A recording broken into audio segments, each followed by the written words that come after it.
What's up everyone, TCH here, and in this video I'm going to make you a pro in using map functions. So actually we are this time at a different place to write a code. Without wasting any time, let's get straight into it. So we're here and we want to write. Well, first of all I'll be starting from importing the named tuple from a collection. Now if you're like, hey, but in the last video you imported the same thing or the languages from another place and using the import IPYNB, I guess, interactive Python notebook. So why aren't you doing the same this time? Well, there's a reason for it. The reason is that, well, I want to add a few things, and as you know, we can't add stuff to an existing tuple, so I'm creating a new tuple right now.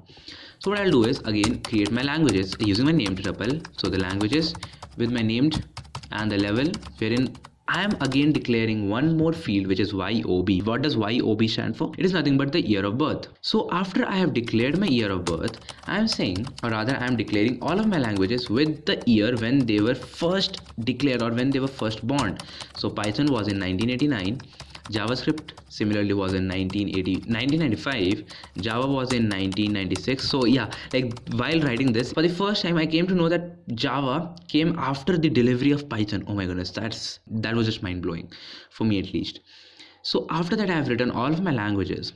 Well, what do I want to do? I just want to declare a variable called as current year, that is 2020. That will be helpful to create or rather to solve the questions a little bit.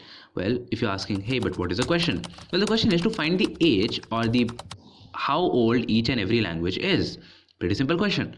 Well, currently again I can think of total of 3 methods to solve it. The first one is using the normal method, that is a for loop, which I know that I'm sure every one of you can, and I just know that none of you are here to learn about the for loop, right? So I'm declaring this variable called as language, and this is just an empty list. So I'm just creating a for loop now which says for lang in languages age is equal to current year minus the lang.yob, and I'm just appending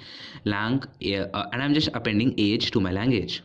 So if I were to just print out all of my language, well, I will get a list which is like this. So now that I have my complete list with me, what do I want next? Well, of course, go on and use my second method, and which uses my map method, or rather my map function. So this is what I want you to master in today's video. First of all, let's start by actually taking a look at what map function requires. Well, it requires a function and it requires an iterable. What does a map function do? It takes each and every value of that iterable and passes it through function which I have declared inside the map, does something, whatever my function returns, that is stored in my map object. So let's just delete this and start writing our own function using a lambda. Now this time I'm not creating another function and then going on to lambda because I just don't want to waste your time. So I'm just creating a lambda function saying current year minus x minus yob, and I'm passing my languages. So what do you think will happen when I print my ages? Well, of course I'll be getting a map object, won't I be? Now I know that you don't want to hear this or you don't want to see this, so we won't be printing that. So instead, let me just create a for loop for a in ages. Let's print a. And after printing my age, this is what I get as my output. Amazing, isn't it? Now let's go on to list comprehension. This is my favorite part ever. Now I'm declaring a variable called as languages. Now inside this languages, it can be a little intimidating at the first, but just have a look at it. Now I'm not creating a list, I'm just creating a generator, so like it is more and more efficient. In this time I'm creating a generator so that it is much more efficient than using a list. So like even though we don't really need efficiency right now, but I'm looking into it. What I'm saying is current year minus lang yob for lang in languages. So it will pass out all of my languages. Then I'm saying grab out the year of birth and subtract it from the current year, so that will give me the total number of years that it has survived till now. And after which, well, if I print my languages, what will it give me? Well, of course it will give me a generator object. Oh my goodness, man, I should not be doing this joke over and over again. So I know that you don't want to see this again. So well, of course, again a for loop. So I'm running language in languages. So I'm just printing out my print from the language, and yeah, again I'm just getting this list. Pretty simple. Everything is good and we are perfectly done. Now the thing that you might be seeing is, well, I get the same list, isn't it? I get 31, 25, 24, 8, 31, 27, and it's the exact same list out here, and it's the exact same list out here.